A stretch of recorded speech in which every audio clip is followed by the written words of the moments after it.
Hello everyone. Today we're going to talk about a couple of new features in JBoss EAP, the new release 7.3, related to separating images from the build time versus runtime to save image footprint size, and talking about how to trim capabilities and only put in the functionality you need, which can further reduce the image footprint and save on memory and startup costs.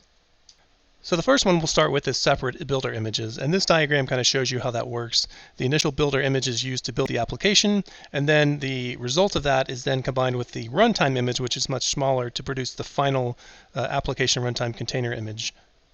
So the other related functionality here is the ability to trim capabilities from your EAP 7.3 application images using Galleon.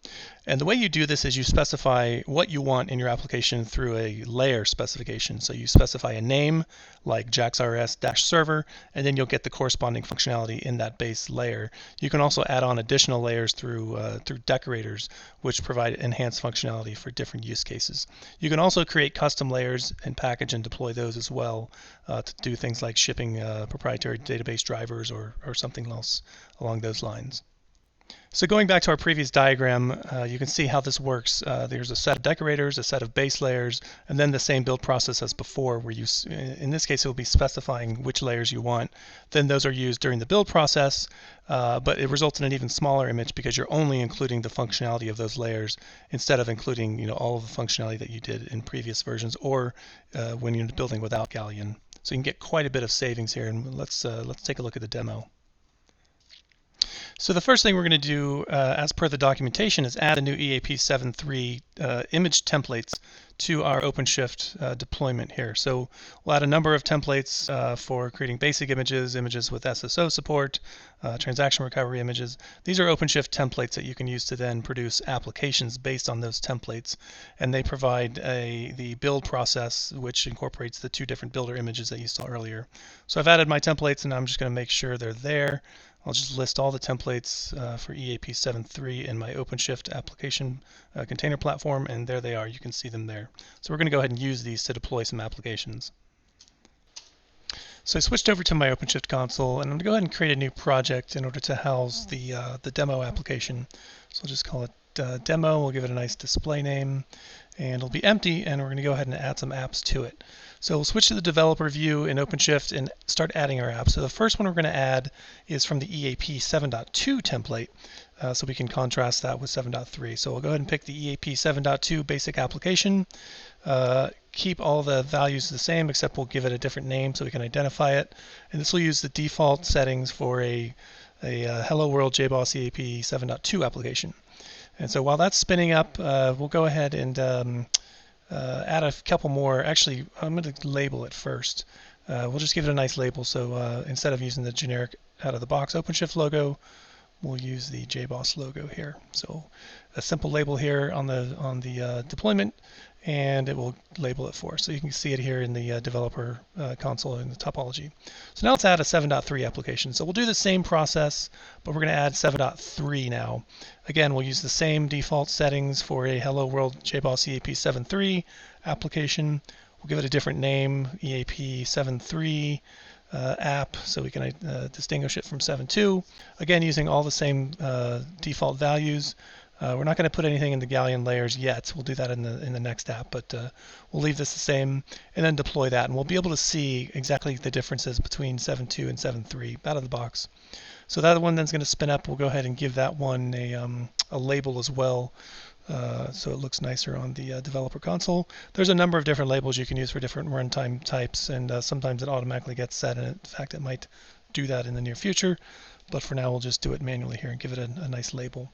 Next, we're going to add the same application, 7.3, but this time we're going to specify a trimmed layer using the Galleon layering.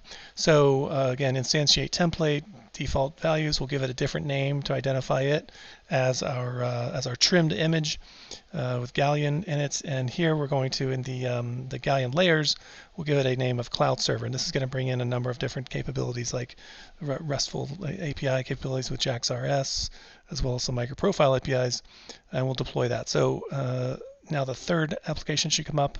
Again, we'll give it a label, and then what's actually happening now is, as we're deploying these, via their templates, it's actually starting the build process underneath the hood. So traditional EAP 7.2 build and the 7.3 builds are going on. So you can see my 3 apps here in the console, and eventually they're going to spin up. But while that's happening, let's take a look at the build. So you can see there's 5 build configs here. The blue ones are for EAP 7.2, the red one is for EAP 7.3, the multi-stage build, and then the green ones are for the Galleon build. So 7.2 app is building, straight up S2I build using Maven. When you look at the log files, you can see it's in progress. So we'll wait for that to continue, as well as wait for the EAP 7.3 apps to continue. So if we head back to the developer console, you can see they're spinning up, and it'll eventually build here. So the multi-stage build process was kicked off, and now it's completed, and I have my 3 apps. So let's go ahead and look at the resources here. So you can see the memory, the memory consumption by these apps. So 7.2, 384, 7.3, 372, not too much savings there, but look at the Galleon app, it's around 297. If we then look at the image sizes as well, which you get by saving without having developer tools in those, in the default 7.3 application, you can see the application size for 7.2 is about 560 megabytes.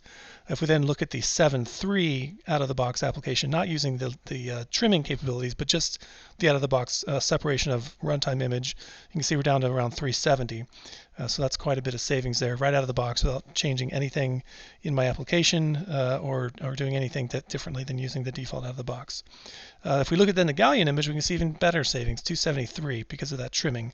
So to summarize what we talked about and what I showed in the demo, with EAP 7.3 and its ability to trim capabilities to only what you need, you can achieve around 24% savings in this particular case compared to 7.2. So that's a pretty significant memory footprint decrease for the same application, which can result in higher densities as well as lower operational costs in general. When looking at the container image size of your EAP apps in containers, comparing 7.3 to 7.2, you can achieve a 52% savings as compared to 7.2 by splitting the runtime image away from the build time image and reducing the size of that and reducing the costs again as well. So to find out more information about these and other features, check out redhat.com/blogs. There's an announcement for the EAP 7.3 release. Also, this is all fully documented on docs.redhat.com. If you want to try out some of the capabilities of Red Hat middleware portfolio in general, you can head over to learn.openshift.com to find out more and get your hands on. So thank you for watching.